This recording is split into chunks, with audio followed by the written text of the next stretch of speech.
Maybe he's saying peace out. Maybe he just wants more money. This something or nothing in your world.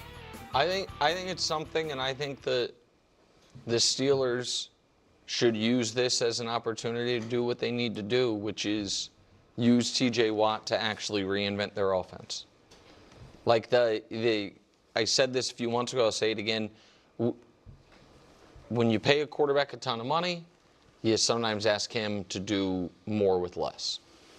When Mike Tomlin's been there for 15 years, one of the highest paid coaches in the league, and all your money is spent on the defensive side of the ball, it doesn't really make sense, defensive head coach. Asking Mike Tomlin to do a little more with less on defense and using the best asset you have in the building to acquire the draft capital necessary to either move up to get a quarterback or to add to your offense through the draft or whatever it needs to be, that's what I think would be the smart, prudent move. And the reason you wouldn't do it would be fans would revolt. Well, TJ Watt's now giving you an opening. He's like, no. He's like, I think I'm out of here. And so I don't think they will do it. If I were, consulting Omar Khan, I think is the name, the GM there, that's what I would do. I don't hate that. I will say this. I think they're correct in not paying him now, not getting out in front of this, and when he's got a year left on his deal. He's 31 years old. He still obviously had a very good season last year, but still 11 sacks. We remember a few years ago he had 22. Yeah. Last year had 19. Now you're down to 11. I want to see what type of season you have. You're 31. Yeah, I do. Oh my! All right. Gosh. And before I open up the bank, I want to see what type of year you have. Why are you? Because this is mind blowing to me. You want to see what type of season TJ Watt's He might get have. hurt, God forbid. If Coach were sitting here, what type of player would Coach say that TJ Watt is? Multiplier. He would say he's an absolute force multiplier. A guy who hasn't won a playoff game. I understand it. Is that all on him? That's on him now? Linebacker. That's on him. No. But you can have a lot of teams got a great defensive player, and they still aren't very good teams. Myles Garrett. The reason why I responded the way that I responded when you said all what you said is because if TJ Watt was having a poor year and he gets a knock on his door or a call up to upstairs, they don't wait to say, hey, can you take a pay cut? They just do it. But a player that continues to show you he's valuable and he produces every single year, you got to show me some more. I need to see something else. I'm wrong for wanting you to play out your contract? No, I'm not saying that. That's what I'm saying. Play out my contract. But am I wrong for wanting to play out my contract if you come and say I'm not producing the way that you need me to produce and you want me to take a pay cut? Okay. They're getting angry and it's shuffling into commercial now. Man, this was a good segment that they needed to keep going. They can't do this like quick little 3-minute segment just because they have like extra 3 minutes until commercial.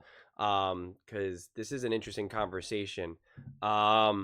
Listen, I think TJ Watt's trying to follow in the footsteps of Crosby and Myles Garrett. It's like, I kind of want out of here. This is ridiculous. And then they made those players, then they paid those guys massive amounts of money. I think that's probably what TJ Watt is looking for. I don't think he's just saying like, goodbye, I'm out of here, see ya. But I also think like, one, he wants money, and two, he's also frustrated because, and I talked about this the other day about, when you're on defense and your offense is just not good enough, not performing, you don't have a quarterback, et cetera, it's exhausting. Like when you're a defensive player, like defense is such a, such an effort-based, part of the game.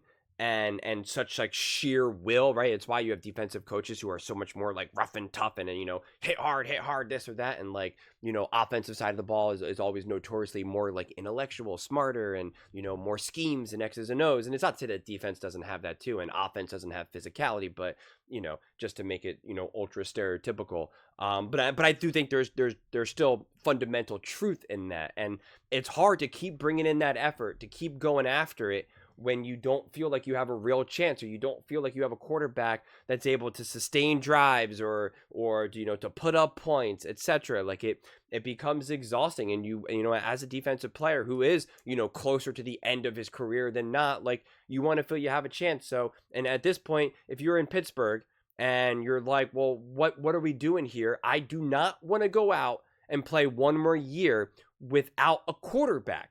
You're not going to sell me on the idea to sacrifice my body and have Mason Rudolph as our quarterback. You're just not going to do it to me. And it's frustrating. If you're in TJ Watt's position, like, it's frustrating. And so it's like, okay, if you want me to be a good soldier, then pay me money, which is exactly what the Raiders did, and it's exactly what the Browns did. And the Browns have no quarterback right now, and I'm pretty sure when they signed Max Crosby, I think it was before they got Geno Smith. I believe that. I could be wrong, but I think it was before they made the deal with Geno. But and so it is, because they can say, like, oh, you know what, like, hey, this is part of the job, etc., etc. And it's like, okay, well, part of the job is, like, well, then I want a contract extension. Like, if you want me to get out there and sacrifice my body for Mason Rudolph led quarterback, Pittsburgh Steelers team, well, then I want some security. Otherwise, bro, I only got a few more years left, and I am playing for another contract. I want to go for a team that I can actually win, I can ball out, and prove my worth to. Like, it's again, if we want to play that business side, well, then that's technically part of it as well. Now I don't think it's the worst case scenario, like kind of what Nick is saying, if you move on from TJ Watt and you can get a big haul for him. I think it would be different if maybe you already had the quarterback situation taken care of, or if you knew you were going to be in the draft and it was it was an NFL draft this season where you knew, like, all right, we're going to be able to draft a quarterback, and there's a great chance that he's going to be pretty legit, right? Like, if it was kind of last year's draft where you had a collection of quarterbacks who you really felt like, all right, I don't know if all these quarterbacks are going to be superstars, but most of these quarterbacks should be at least 4, 5, 6 year start. Like, they should be able to at least, like, win some games and stabilize this franchise.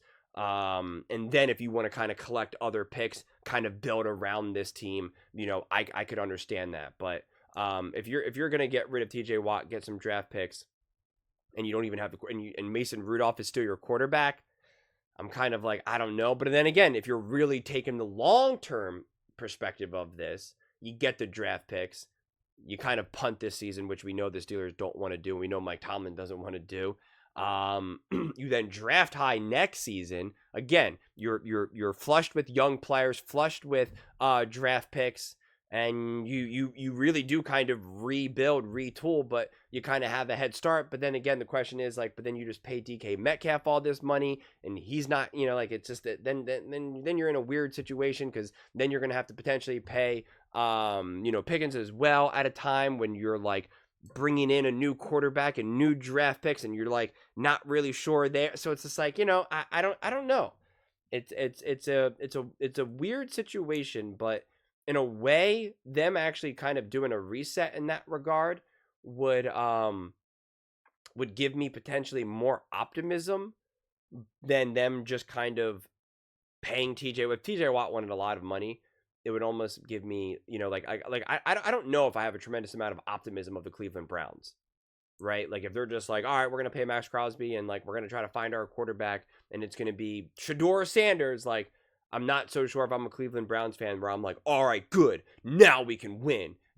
We got Myles Garrett locked up for years. He still wants to be there. Now we got our rookie quarterback. Like, let's get after it. Like, I'm not so sure. I would have almost felt better about the Cleveland Browns if they did move on from Myles Garrett, got a haul for him, and now you're like, yeah, we're going to draft a new quarterback. We're going to draft a new this, a new that. We're going to make some moves with this new pool of picks right now. Like, we got to start. We got to start over.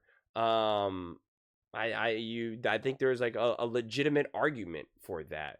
But yeah, I don't know. It's a weird situation for the Pittsburgh Steelers right now.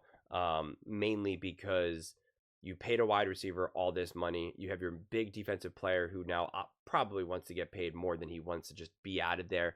And you don't have your quarterback figured out. And I'm sorry, don't try to sell me on the idea that Mason Rudolph is, like, the quarterback for the Pittsburgh Steelers. The chances of him being the quarterback for the Pittsburgh Steelers for the next 5 years is, like, slim to none. There's got to be probably, I would love to know what the real odds of this are, but it can't be any greater than 5%. And if you're a 31-year-old defensive player like you are with TJ Watt, It's a tough pill to swallow. Quite frankly, even drafting a quarterback right now is a tough pill to swallow because you know you're going to have to go through these rookie growing pains. So you're at the worst kind of age kind of fence where you're just kind of like, I still got a lot of life in me. I'm obviously at the end. I want a chance to win. I also want to get paid. This will be my last payday. And you're telling me that Mason Rudolph is our quarterback. I just had to go through Justin Fields and Russell Wilson as our quarterback. And then the year before that, I had Mason Rudolph as my quarterback and Mitch Trubisky and, any other backup of the day. Like, again, I'm willing to do that and I'll be a good soldier, but you got to pay me more money. But those are just my thoughts. I'd absolutely love to hear yours. What do you guys all think about the Pittsburgh Steelers and TJ Watt? What do you think about his cryptic image flashing a peace sign? Let me know in the comments below. I read every single comment, so whether you agree with me or disagree with me, either way, let's get in some discussions, let's get in some fights, but ultimately, let's just have some fun. And please do consider subscribing. We're building an amazing community here, and I absolutely love to see you part of it. I want to build something that we all genuinely feel connected to, something that we're really excited to be part of. I think we're on our way to doing it. And please don't forget to give this video a thumbs up, as it really does help the visibility and the algorithm. Thank you so much. See you next time.